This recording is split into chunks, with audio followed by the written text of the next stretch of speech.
You're a spiritual being in physical form, a dichotomy of light and dark, where energy equals mass on a journey designed to fulfill our personal legend and purpose, to use humanity throughout, to amplify and transcend, tame the ego, raise the humanity.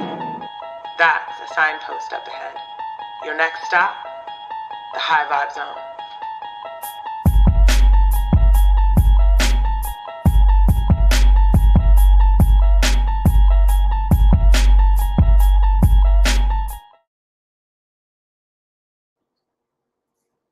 Hey, y'all. Hey, welcome to the High Vibe Zone.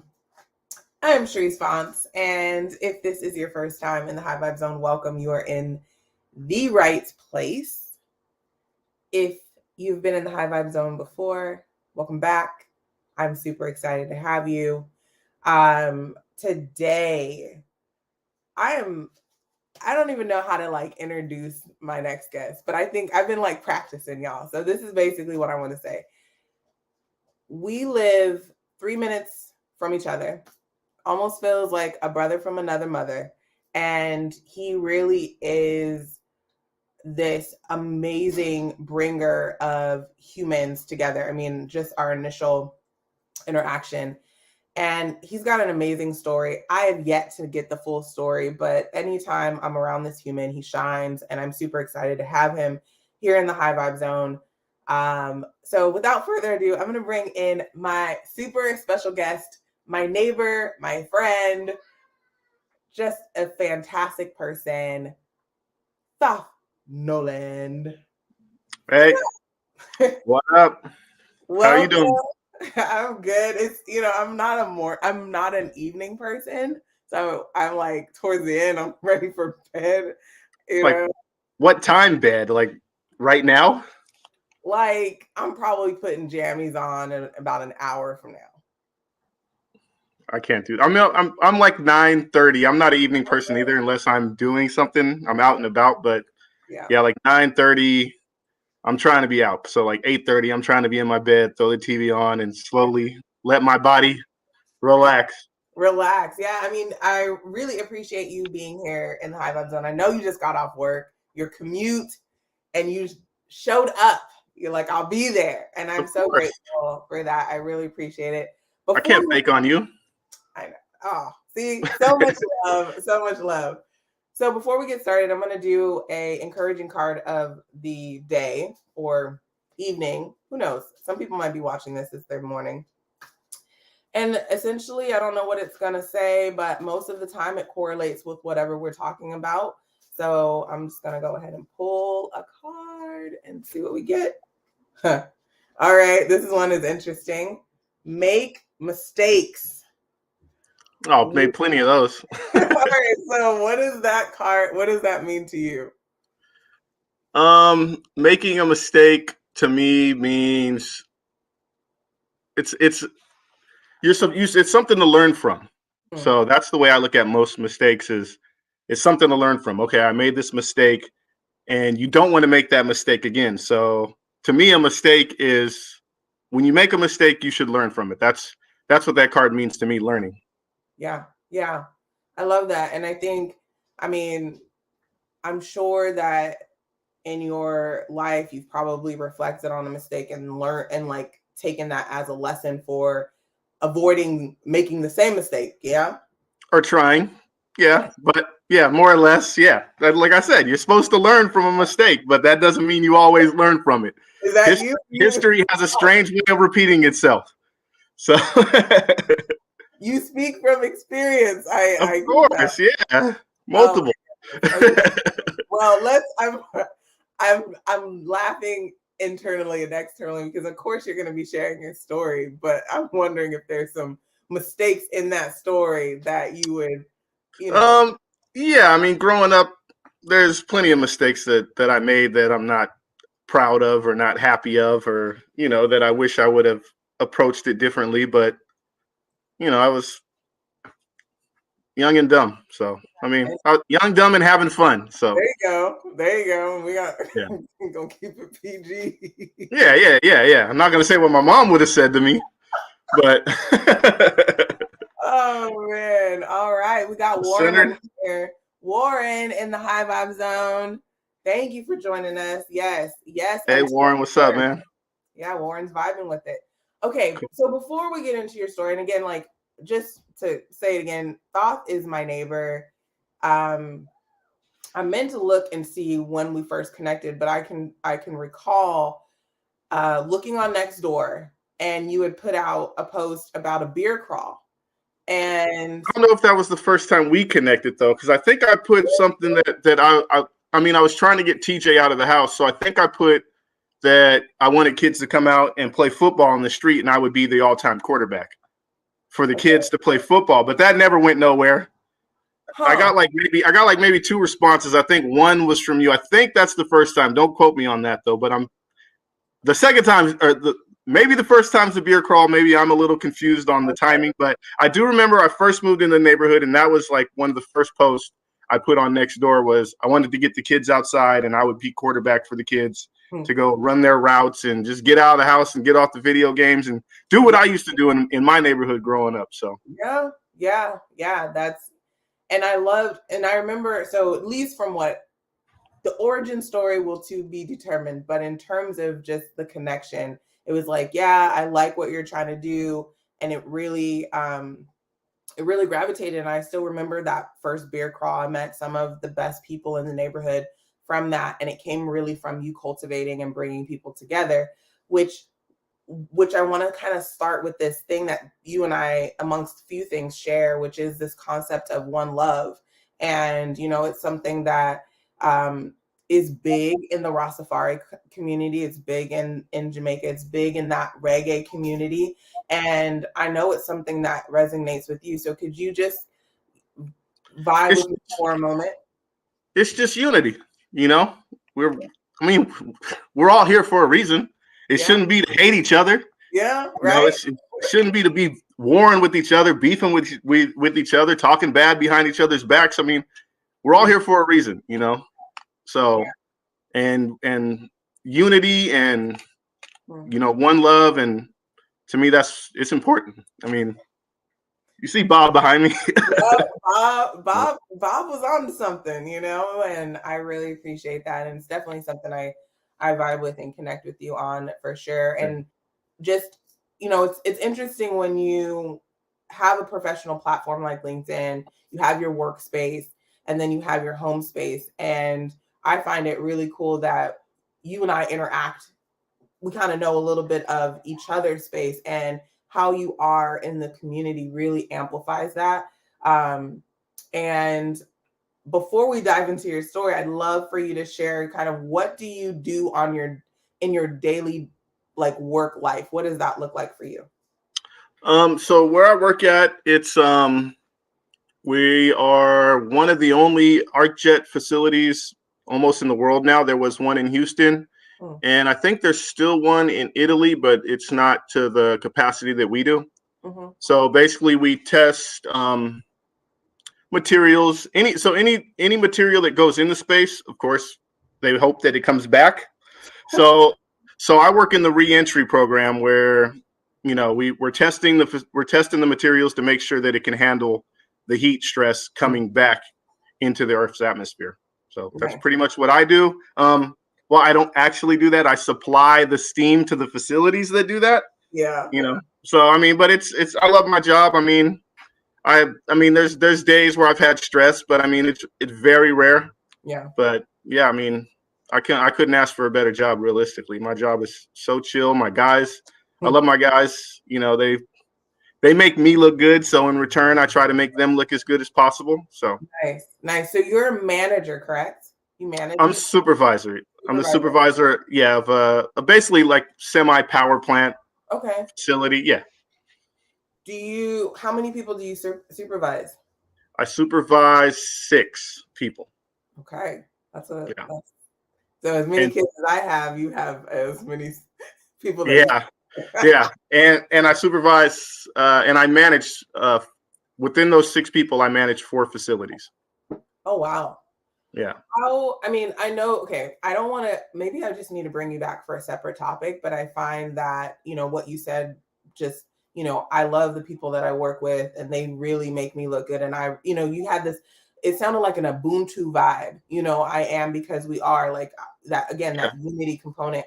What advice would you give to someone that is in a supervision or manager role that, makes someone love their job so much, and that's in that capacity? Treat people the way you want to be treated. That's the number one rule for being a supervisor or leading by example. That's, you have to, if you're going to do something, then don't get mad when your people do it. That's you. It's just, you just have to be like that. There's times where I'm on my phone and my guys think that it's okay for them to be on their phone, but I'm actually doing work on my phone. So, but I correct them if they need to be corrected. But I'm not a micromanager. You can't micromanage. You have to have faith in your guys. Yeah. So it's just, I've had horrible supervisors in my life. So I refuse to operate the way that the people that have trained me how to operate. And I have been told that I'm one of the best supervisors anybody's ever had by the new guy that I hired when I moved up. Yeah. So he took my spot, and he's told me plenty of times, like, I don't think I'll ever have if I leave here, I don't think I'll ever have a supervisor as good as you. Even if you leave, he said, and I'm like, dude, I'm not going nowhere. I love my job. I love you guys. Like that's not happening. So don't worry about it. I love my job. So that's amazing. But yeah, it's hard for me to try to say what advice I would give somebody because you just be a good person. Yeah, just be a good person to people. Yeah, it's not hard to be a good supervisor. I don't think it is, you know? Yeah, well, some people might differ if they don't feel the same way as you. They might have a person that doesn't understand the simplicities of treat people how they want to be treated, and trust them. Yeah, and trust is a big trust your people, until they show you otherwise. So. Yeah, that's true. Okay, I'm gonna put on my Stan Lee Marvel hat. I want to talk about the origin story of you. First of all, you have I've never met another Thoth before.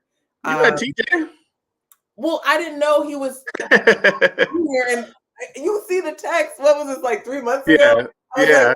Like, he's a junior. So had to. How could I not? Yeah, I've never met a Thoth, and until I met you. Do you know the origin of your name? Like, how are you named? What? It's Egyptian. It's been. I don't really pay attention to the origin of my name too much. So I've looked it up plenty of times, and it's wisdom. And it can go. My name go. I can dig all the way back with my name. So there's plenty of different meanings, but I just usually tell people it was one of the gods of wisdom in Egypt because, I don't want to go super far back with it because I've done that before. I went down the rabbit hole with my name and was like, man, this is a little ridiculous. So I had to ease on back. Yeah, I think anybody can do that with their name though, right? Yeah. Anybody can go down the rabbit hole with their name because, every name has some type of meaning or somebody powerful had that name hopefully at least once in this lifetime. So yeah, but love it. Okay. Talk to me about growing up. Where'd you grow up? Where are you from? What was it like being a little Thoth? What are your, talk to me about that. So I grew up pretty much Pittsburgh, Antioch, now called Bay Point, but it was called West Pittsburgh and Shore Acres when I was growing up. Just had everything that I pretty much wanted because I didn't know that my dad was one of the biggest dope dealers in the Contra Costa County. And age 6, I found that out when he got taken away, and he ended up getting 20 years. And me and my mom ended up bouncing around place to place. Well, not just me and my mom, me and my older brother, my younger brother, and my younger sister. We bounced around from place to place. My mom apparently, from my dad, obviously didn't have the greatest taste in men. So, she brought in, like I said, I learned from horrible supervisors. Yeah. I also learned from horrible men in my life what not to be as a man. So, I would never put my hands on a woman. I witnessed my mom get hands put on her, and it's not a good thing for a kid to witness. So, I don't know if I should fast forward, but I was just from like I would say age 6 to probably like age 12, just knucklehead. I had to actually go to Squires in San Quentin, the Scared Straight program, and had to listen to grown men call me fresh meat and all this other crazy stuff that you shouldn't be experiencing when you're like 11 or 12. And then like around 13 years old, I got big enough to stop anybody from putting their hands on my mom. And my mom made the decision that it was time for me to go live with my grandma. So, I mean, my grandma was a very powerful woman. She wasn't gonna allow me to do what I was doing, even though I was still out doing what I wanted to do. But at home, I had to. While my grandma had me in the collared shirts, I was playing basketball. I was at the basketball courts in collared shirts because that was all she would buy me.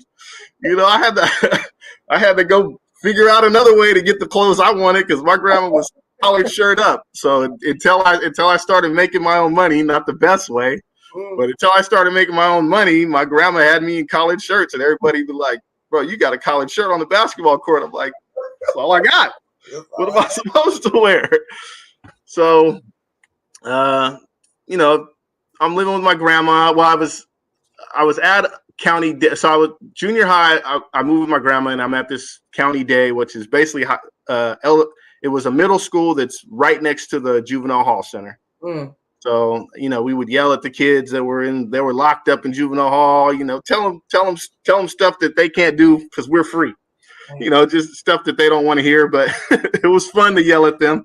So, anyways, I get into high school. I'm kind of fast forwarding this a little bit.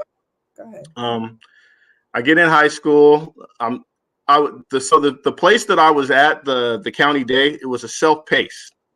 So when you go into high school and everything is more, am I still in? Looks like I glitched. You're good. Okay.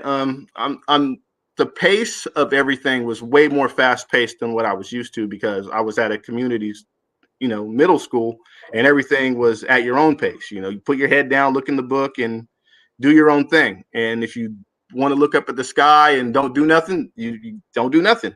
But I wanted to change my life when I went into high school because I realized I was headed down the wrong path, and I had a great person telling me that I was a great person, which was my grandma.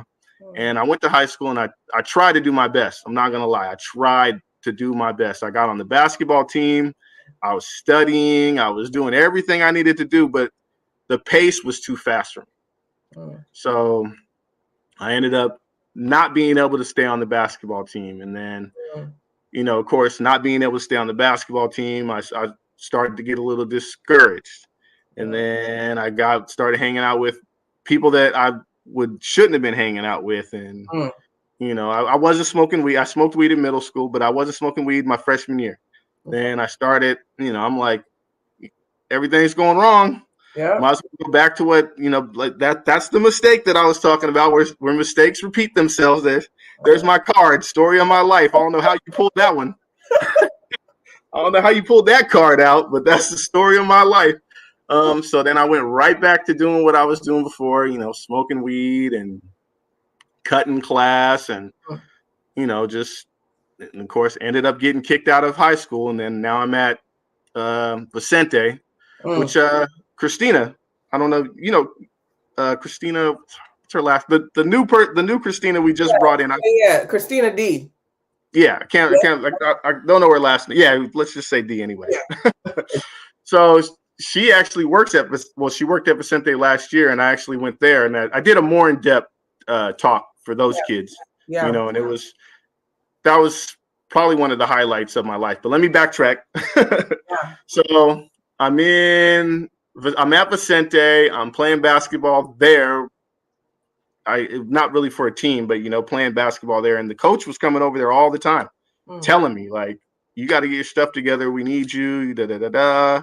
And I'm back at another place that's self-paced, and I'm still hanging out with the same knuckleheads, and I'm still smoking weed, and I'm still drinking 40s, and I'm still just doing, anything that I wanted to do, even though I was living with my grandma and she was trying. But at the same time, I was, 16 years old and not coming home until I felt like coming home. So it's like when I was home, I was very respectful. But when I was out, I was doing me. So then I ended up getting kicked out of Vicente. Now I'm back at the other school, and I was during that time frame I was with TJ's mom, and she was pretty adamant about joining the Navy. Okay. So then I got on board, because it was like I knew what I was doing was wrong, but at the same time I'm like, if I can get out of here, if I can get out of here and learn and start get back to doing what I want to do versus doing. No, I was never really a follower, but it was more or less doing what was easy to do. It was easy to go hang out. It was easy to do this. It's never easy to do the right thing. So she left probably about 6 months, 7 months before me. So I was still in. I decided that I needed to get my high school diploma, and I needed to get up out of here. Right.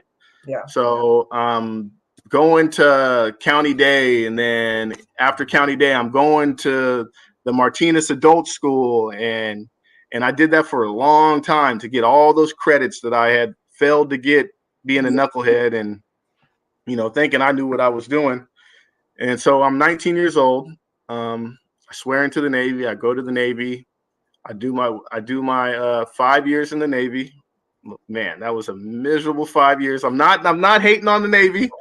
It's a smart choice for anybody that doesn't know what they want to do. It's a great choice. If you're a knucklehead and you need a little guidance, you need straightening up. They used to call me a knucklehead soup sandwich in boot camp, which means I'm just all jacked up. That's what that meant. Yeah. It was, you came in the Navy jacked up, Nolan. You're gonna leave the Navy jacked up. So I had to hear that every single day in boot camp. But I got the training that I needed in the Navy, because it basically transformed into what I do now. I was a boiler technician in the Navy, worked down at the bottom, hottest place in the Navy, prideful spot. We drive the ship.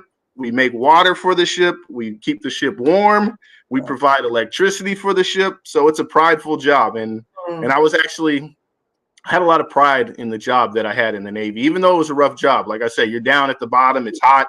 Everybody else is up on top of the ship having beer day or having picnics or having barbecues. And we're down there, basically hating life. No lie. Like 6 hours on, 6 hours off, 6 hours on, 6 hours off for weeks straight until you hit a port. So I mean, shout out to the Navy snipes, man. You guys, I love you guys. So I get out of the Navy, and I'm in the Navy, and I'm on Career Builder or Monster, one of those. I don't even know if those are still active. I think Indeed. I think Indeed annihilated all those. Monster's still around. Okay. I don't.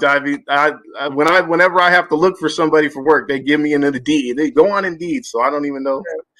So I'm on Monster. I'm on Career Builder, and I get a message from my old supervisor, and he's basically, I'm thinking like, yeah, I get at NASA.gov email, and so I'm like, this guy's interested in me, and he was messaging me all the time, and I thought it was BS, and then you got all this. Can I say BS? Yeah, you can say all kinds of stuff on here. All right, no, that's not a good vibe. I'm trying to keep the vibes high. So it all transcends. All right. So he's messaging me, and then somebody asked me who I was messaging, and I ended, I'm just telling them. And then I got everybody like, oh, you ain't going to get that job. You're going to be working at 7-Eleven and all that. They do not promote getting out of the military when it's time to get out of the military. Yeah. Really? Yeah. They make it seem like you ain't going to be able to get out and do nothing. And a lot of the guys that I was in the Navy with have all got out and had got great jobs and are all doing good. So, if you're in the military and you got that discouragement that you're going to be a 7-Eleven or Quickie Mart or whatever you're going to be, people love to hire veterans. So don't let that discourage you if that's a fear of you getting out of the military. So message with him, get out. I told him I wanted to come see the place that I would be working at. And I think he liked that. So I went in for an interview, which I wouldn't even really call an interview. It was more like him talking about his time in the military and what he does now. And, the main thing that pulled me to that job is because, Greg was on shifts. Yeah. So me and Greg are in the same profession. We both power plant guys. But what really pulled me to the NASA job was we come in at 6:30, we leave at 3. There's overtime sometimes, but there's no shifts.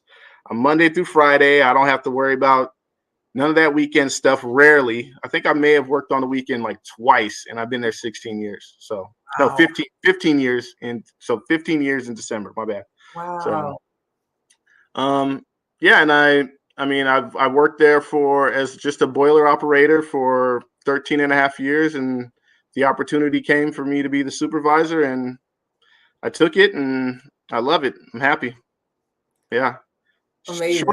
Short but quick. Sorry. I didn't want to go. I didn't want to keep this. I want to keep the vibes good. So I didn't really want to go too down the path that I was going when I was a youngster, but no, I've taken some notes because I think I love what you shared. I mean, it's a very quick snapshot and timeline of your life. And I think that one of the things that lit you up the most when you did speak to those kids in Vicente was talking about, hey, here's my knuckleheadness, and then here's what you're seeing now. And I think it's that journey that really, again, that unity that connects us as humans. And I think it's really important for you to share that.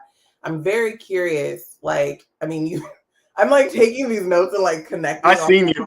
Yeah, I see. I'm like, what is she doing? Writing down. I'm taking notes. I'm like, this is, I'm very curious about like going all the way back. So just for context, people that don't live in California, people that are not from the Bay Area, people that don't know what Pittsburgh is or was like back in the day, can you describe what Pittsburgh was like so people can get an idea of the environment that you were in and kind of what led your dad to being one of the biggest dope dealers in Contra Costa County?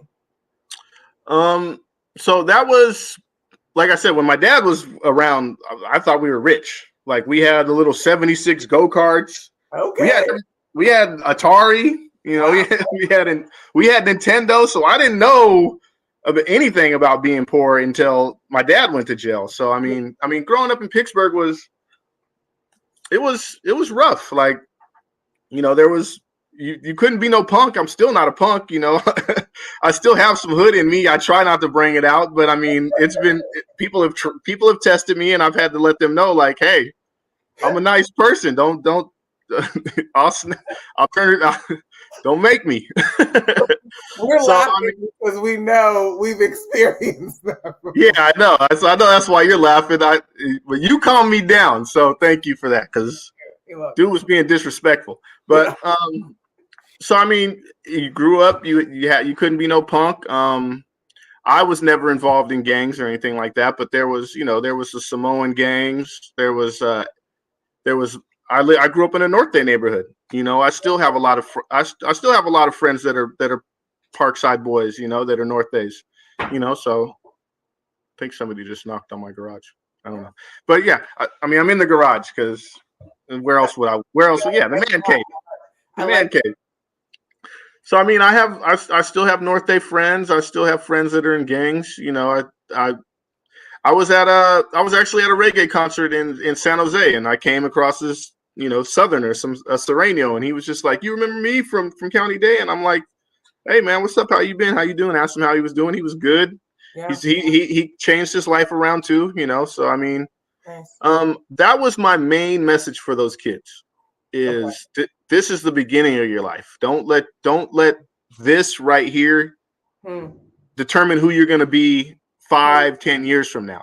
Right. You know, this is just the beginning. Yes, you guys are here. Yes, people may look down on you because you're not at Alhambra or you're not at a traditional high school, but this does not define who you're going to be. So that was my ending message for those kids, because I wanted to try to inspire some of them to realize that you guys are the future. Like, don't think or don't let anybody tell you ain't going to be nothing. Because when I got out of the Navy, my uncle Mike told me that he's seen my old county day teacher at the county at one of the county offices.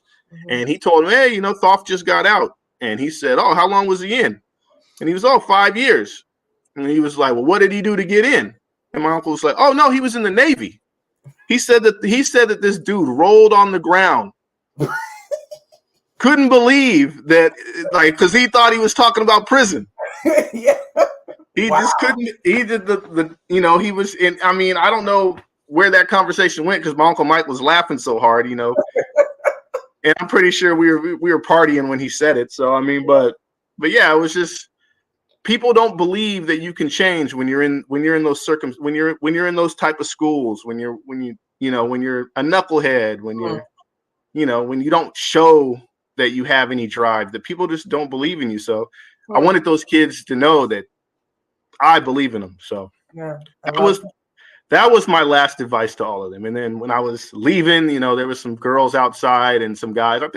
I'm pretty sure they were smoking some weed. And I walked by and I told them, hey, don't get too lit, you guys. You guys got to go back to class. And they, inspiration, Thoth, is what one of the girls said. And I said, thank you. Hopefully you learn from what I said. And then I got in my car and I waved to them and I drove off. Nice. But yeah. I love what Warren is bringing up. It's okay. Not everything is happy. We can't control everything. Good vibes come and go, and that's normal. Absolutely.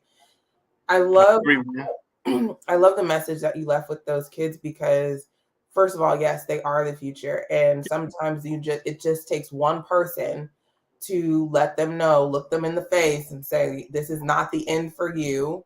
Yeah. And if I was able to do it, watch what you're going to be able to do. Yeah, you should be better. You should strive to be better than me, There you go. I love that. And so, you talk about, would you say that your grandmother who would you say, I don't even want to put words, I'm curious, who would you say is like the biggest influence or in your journey? So when I was living with my grandma, there was a friend of the family who he would tell me, I used to come up to your house, and as soon as I walked up to the door, your mom would have a spoonful of coke for me to snort. And he actually seen me at Vicente, and he grabbed me when I was at Vicente. I was actually hanging out with his nephew. I didn't know it was his nephew at the time. We were hanging out, probably smoking weed, probably just hanging out, doing whatever we felt like doing. And he was like, hey, is your name Thoth? And I was like, yeah. And he was like, hey, my name's Terry. And I'm just like, oh, hi, Terry. I vaguely remember him. And so he picked me up, and he would have me do yard work for him and have me do all this stuff. He was actually a hemophiliac who actually ended up dying from AIDS that he was, ended up being sold to by the government, because they were getting his medicine from the prison, and the prisoners had AIDS. So he would have to take, do you know what a hemophiliac is? Where they have to take stuff basically, if he had to take factor, so his blood would be thick, because if it was, it was thin. So if he got cut or something like that, he could bleed to death. So he had to take factor to thicken up his blood. And for like the last maybe like 3 years, I was always, he was always picking me up and taking me to do stuff or having me do stuff for him. And he asked me to promise him that I would graduate high school, and he was one of the people that really inspired me. His name's Terry Stogdale.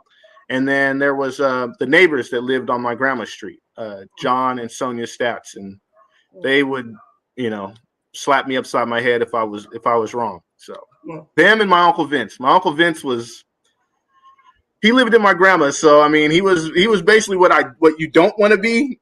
You Yeah. know, you don't want to be the 40-year-old man living at your mom's house. So, but he lived in my grandma's, and he was always calling me boy. Hmm. Always, boy, do this. Your boy, you ain't gonna be nothing, boy. So I mean, it was always wanting to prove to him, because he was like my father figure. Like I said, like I was living at my grandma's from the time I was, 12 till 19 when I joined the military. So he was kind of like my father figure, and him always telling me I wasn't gonna be nothing. I wanted to be something. So I can't really say his advice was positive, but it was more, like I gotta prove him wrong. Yeah. Positivity. So those four people: Terry Stockdale, John and Sonia Stats, and my Uncle Vince. Yeah. Those are the four people that helped mold me when I was a troubled youth. I love that. And I think, the fact that you recall their names and just the roles that they played is really, I mean, I would have loved to hear the story that you, or what you spoke into those kids, because to be able to have just those pillars of influence, whether they were high vibe or not, is really instrumental and relatable to some people. And be like, Christina told me that. Christina said that a lot of kids came up to her and told her, like, I relate to a lot of the stuff he was saying. So yeah, I really, I mean, my hope, and this is kind of jumping ahead, but my hope is that you're able to share more of that story with the younger demographic, because regardless if they grew up in,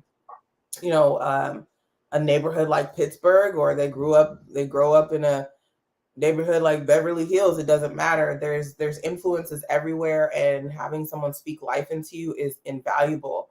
I'm curious, did you ever connect back with your father? So when he got out of prison, I was 22. So I was 24. Okay. So he ended up doing 18 years out of his 20-year sentence.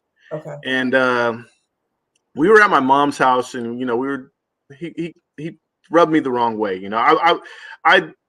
were at my mom's house, and we were playing dominoes, and just me and my brothers, and we're talking trash, just being brothers, right? Yeah. And he came out of the room.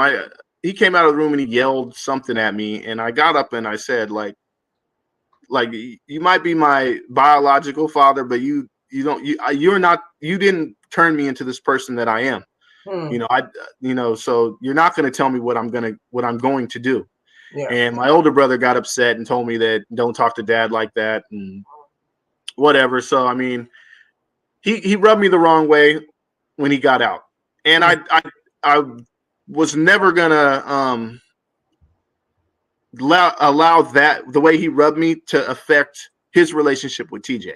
Like, okay. I wanted him and TJ to have a relationship. I wanted TJ to know his grandfather, but he moved. So then he ended up moving to Oregon, and he comes down to visit my mom all the time. They're friends. So he comes down to visit my mom, and he doesn't say, hey, can I see he doesn't say, hey, can he see me? He doesn't say, hey, can I see my grandson? He doesn't say anything like that. So we really don't have a relationship. Okay. And it sucks, because I would like, TJ to know his grandpa. He knows his grandma. Yeah. So, I mean, he knows his grandpa's alive, but I mean, I don't know if it was 18 years in the penitentiary that turned him into what he is, but I mean, I tried, so I don't have any animosity towards him, but it was just like, dude, you're not going to come out here and be a dad all of a sudden. Just come out and just be a person that wants to be a grandpa. That's all you have to be now. Like, I'm an adult, just be a grandpa. And he didn't even do that. So it's like, yeah. Okay. But if he wanted to see TJ, I would not hesitate to take TJ to him. Nice. Well, may that relationship fold and align as it's meant to. Yeah, hopefully. Okay. So I love that you spoke about the Navy component, because there are, this is LinkedIn.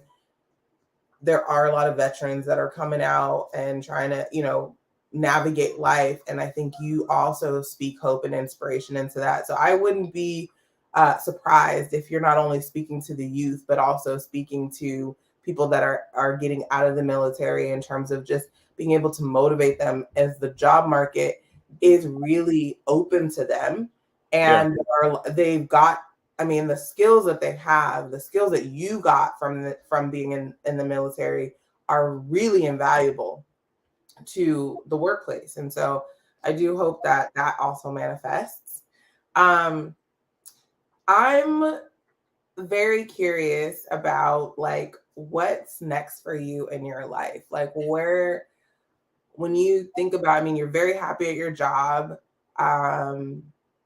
You're an amazing community cultivator, bringing people together. You have a very open mindset. I mean, we've sat and talked about just how, you know, you and I vibe very similar on just like how we see people. It's like, look, human, right? And everything else, like you ain't gotta put it all on me, right? Like I don't see color. I see a soul. So yeah, well, there's it's definitely not the usual narrative.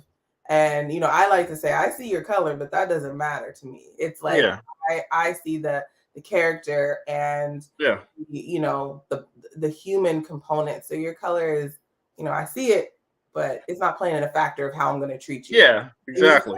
You're the same way. And so what is next for you in this next adventure as you're, you know, going through life and navigating? What would you like to manifest? Not going to happen, but a lot of people have asked me to get into politics. That's definitely not going to happen. A lot of people have asked me to get into politics because I guess they're just not happy with whoever's representing us. I don't know, but I'm not going down that road because it's just a road I don't want to go down. So I really don't know, honestly. You know, I don't know what's next for me. I mean, hopefully it's great. You know, that's all I can hope for. I mean, but yeah, I don't know. I'm at a point where I just want to just enjoy life. Yeah. You know, I'm just at that point in my life where it's like, I've had a rough youth. I had a rough time in the Navy, and now I'm finally at a point where I just want to just let the Zen kick in and let me enjoy, you know, what I've done to get here. And you know, that's pretty much what I've just been trying to do the last 2 years is just enjoy life. You know, because it's whether we believe it or not, it's short.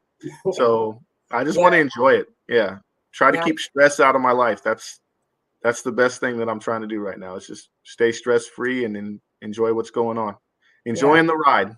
Enjoying the ride. You want your peace while you're living, not when you're dead, right? Yeah, exactly. And you know, hopefully retire at a decent age. You know, because there's people at my job that are like 7 years old and still working, and I'm just like, dude, I'll move to Belize. I'll move to Belize and enjoy 62 or whatever it takes. You know, it's like it's too short. I'm not trying to be working at 70. So it's like if I got to get up out of California, I'm not trying to pay $20 for a gallon of milk. You know, by the time I'm 62. So it's like I'll get up out of here. My money will stretch longer somewhere else. So yeah, meet me in Bali. How about that? Meet me in Bali. Somewhere else where this money stretches. So all right. Well, I have a segment in the ending parts of this, which I like to call, let me pull it up here. Oh, this is my fun part. And I mean, all of this has been fun, but this is called the mic drop. So this is a part where I give you the last and final word in terms of what would you like to say to anybody that's listening. This could be youth. This could be coming out of the military folk. It could be just anybody that's watching. Like, what would you say to them in this moment? Your wisest wisdom, your greatest advice, whatever's on your heart. Go ahead. The floor is yours. Mic drop away. Be a good human being. If opportunity arises, don't feel like you're not qualified for it. Take it. Yeah, I mean, I don't really know what else to say. Enjoy life. It's short. Be respectful of be respectful. Be kind. Be caring. You know, and hopefully that all turn around and people will be the same way to you. I mean, you don't know what type of day anybody's having, so don't ever I'm not a first impression type of person. You know, I've met people that have given me a horrible first impression, and the second time I meet them, great people. So you don't know what that person's day is, what happened in that person's day that made them give off that negative vibe to you. So yeah, I don't know what else to say. Sorry. Right. That's it. Hey, I that's wasn't it. ready for the mic drop. You just threw that at me. It's supposed to be natural. I don't want you rehearsing stuff. No, this is great. All right, well. Okay. Mic drop. All right. Well, thank you so much for being here with me in the High Vibe Zone. You have just been an incredible neighbor, an amazing friend, a brother from another mother, and some might call you my son. Oh yeah. So, I'm older than Sharice. I am better. Yeah. I'm 40 years old, and I got called her son. Yeah. Woo, man. That was fun, you know? Yeah, that was crazy. That was crazy. I'm so grateful to know you, your family. I mean, just everything. And I just appreciate your time and energy that you've given here. I really do hope that you were able to speak to more humans again and share your story, share your light with everybody. Yeah. I just thank you so much. And everyone that was watching, thank you, whether you're watching live or the replay. Thank you so much for all the comments. Thank you, Warren and Matthew, for showing up. Everyone else in the background. You've been watching the High Vibe Zone. Response, Thoth Nolan. Thoth, don't go anywhere. I'm gonna put you backstage. I'm gonna do this super sick. Bye, y'all. Thanks for listening. Bye, everyone. Have a beautiful rest of your day, evening, week, month, year. You've been in the High Vibe Zone. Light and love.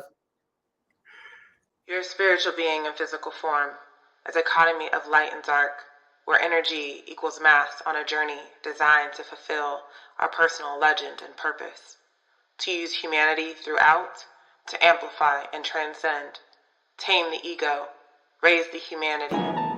That's a signpost up ahead. Your next stop, the High Vibe Zone.